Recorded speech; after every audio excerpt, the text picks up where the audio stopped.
একটা টেস্ট খেলুড়ে দল, সে যতই দুর্বল হোক, তাকে 23 বছর নিজেদের দেশে আমন্ত্রণ জানানো হবে না। অস্ট্রেলিয়া 2003 সালের পর বাংলাদেশকে কখনোই টেস্ট খেলতে আমন্ত্রণ জানায়নি।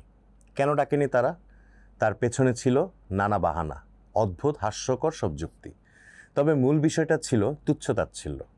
বাংলাদেশের মতো নতুন টেস্ট খেলা দেশের সঙ্গে টেস্ট সিরিজ খেলতে নামাটা অস্ট্রেলিয়ান অহমকে সবসময় ঘা দিয়েছে। সেই অহমের কারণেই সব শিষ্টাচারকে উপেক্ষা করে ক্রিকেট বিশ্বের রীতিনীতিকে বিসর্জন দিয়ে 23টা বছর অস্ট্রেলিয়া বাংলাদেশকে নিজেদের দেশে টেস্ট খেলতে ডাকার প্রয়োজনীয়তাই অনুভব করেনি। ক্রিকেটের একটা উঠতি শক্তি হিসেবে বাংলাদেশের জন্য ব্যাপারটা ছিল অপমানের। কিন্তু বাংলাদেশের আসলে এতে কিছুই করার ছিল না। ঠিক কী যুক্তি দিয়ে অস্ট্রেলিয়া গত 23 বছর ধরে বাংলাদেশের সঙ্গে টেস্ট সিরিজ বাতিল করেছে শুনলে অবাক হবেন, ফিক করে হেসেও দিতে পারেন। 2008 সালে বেইজিংয়ে চলছে বিশ্ব অলিম্পিক। সে কারণে বাংলাদেশের সঙ্গে টেস্ট সিরিজ বাতিল করেছিল অস্ট্রেলিয়া।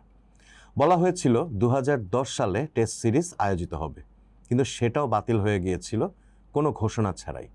আর 2018-তে ক্রিকেট অস্ট্রেলিয়ার তৎকালীন সিইও জেমস সাদারল্যান্ড সোজা মিডিয়ার সামনে বলে ফেললেন, বাংলাদেশকে আতিথেয়তা দিয়ে ক্রিকেট অস্ট্রেলিয়ার কোনো লাভ নেই। তার উপর স্থানীয় ফুটবলের মৌসুম চলছে। চিন্তা করুন, ফুটবলের দোহাই দিয়ে একটা আন্তর্জাতিক টেস্ট সিরিজ বাতিল করা কতটা অন্যায্য। সেই গল্পটা ভুলে যায়নি বাংলাদেশ। 2003 সালে আইসিসির ফিউচার ট্যুর প্রোগ্রামের আওতায় অস্ট্রেলিয়া বাধ্য হয়েই প্রথমবারের মতো বাংলাদেশকে আতিথেয়তা দিয়েছিল। কিন্তু দেখা গেল মেলবোর্ন, সিডনির মতো প্রচলিত ভেন্যু বাদ দিয়ে সিরিজের দুটি টেস্টই আয়োজিত হলো ডারউইন ও কেয়ার্নস নামের দুই অচেনা ভেন্যুতে। মানে বাংলাদেশকে দিয়ে উদ্বোধন করা হলো সেই ভেন্যু দুটি।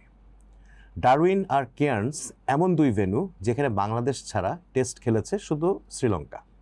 গত 23 বছরে ডারউইনে অনুষ্ঠিত হয়েছে মাত্র 4খানা টেস্ট।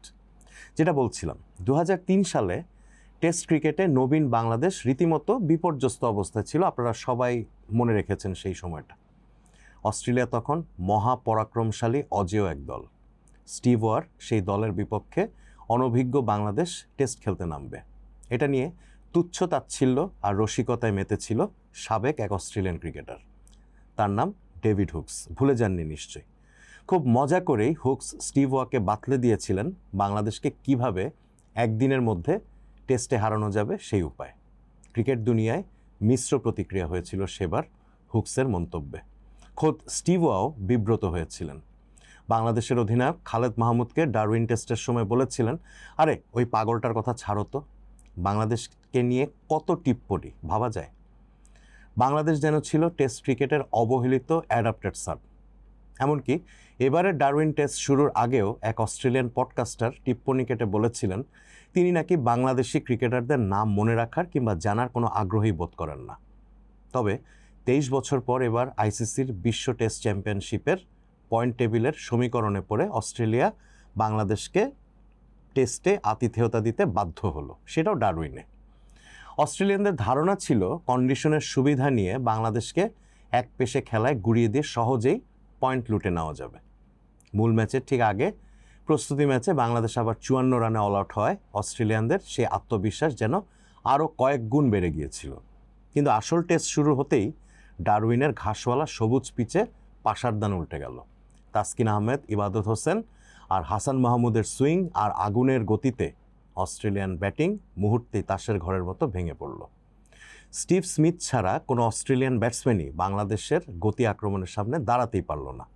আর বাংলাদেশ জবাব দিতে নেমে কোনো তাড়াহুড়ো নয়, ধীর স্থির ও পেশাদার মেজাজে 426 রান তুলে বিশ্বসেরা অস্ট্রেলিয়ান বোলারদের অহংকার চূর্ণ করে দিল। দ্বিতীয় ইনিংসে মেহেদী হাসান মিরাজের স্পিনের কোনো জবাবই ছিল না টেস্ট চ্যাম্পিয়নশিপের পয়েন্ট তালিকায় 1 নম্বর স্থানে থাকা অস্ট্রেলিয়ানদের। এবার ডারউইনে বাংলাদেশ অস্ট্রেলিয়াকে এমনভাবে হারালো যেন বাঁকা মন্তব্যের কোনো সুযোগই নেই। যে দল টেস্টে 11টা সেশন ডমিনেট করে জেতে, সেই জয়কে কোনো হরিদাস পালেরই অঘটন বা ফ্লুক বলার কোনো সুযোগ নেই। অস্ট্রেলিয়ার মাটিতে মাত্র 3 নম্বর টেস্ট খেলতে নেমেই জয় তুলে নিয়েছে বাংলাদেশ। ইতিহাসের পাতায় এটা থেকে যাবে। অস্ট্রেলিয়াকে ডারউইনে তাদের পাতা ফাঁদেই ফেলেছেন বাংলাদেশের ক্রিকেটাররা। কর্মফল বলে একটা ব্যাপার আছে। অস্ট্রেলিয়া অবশ্যই বাংলাদেশের চেয়ে অনেক ভালো দল, অভিজ্ঞ দল। তাদের ক্রিকেট সংস্কৃতি অনেক সমৃদ্ধ।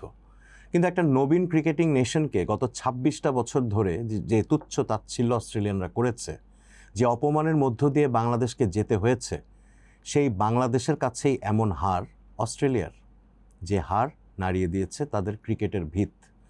বাংলাদেশের যে জয় আলোড়ন তুলেছে গোটা ক্রিকেট বিশ্বে, যে বাংলাদেশকে অস্ট্রেলিয়া কখনো সমান সম্মান দিতে চায়নি, সেই বাংলাদেশের কাছে হার মানতে হলো ক্রিকেট বিশ্বের অন্যতম পরাশক্তি দলকে।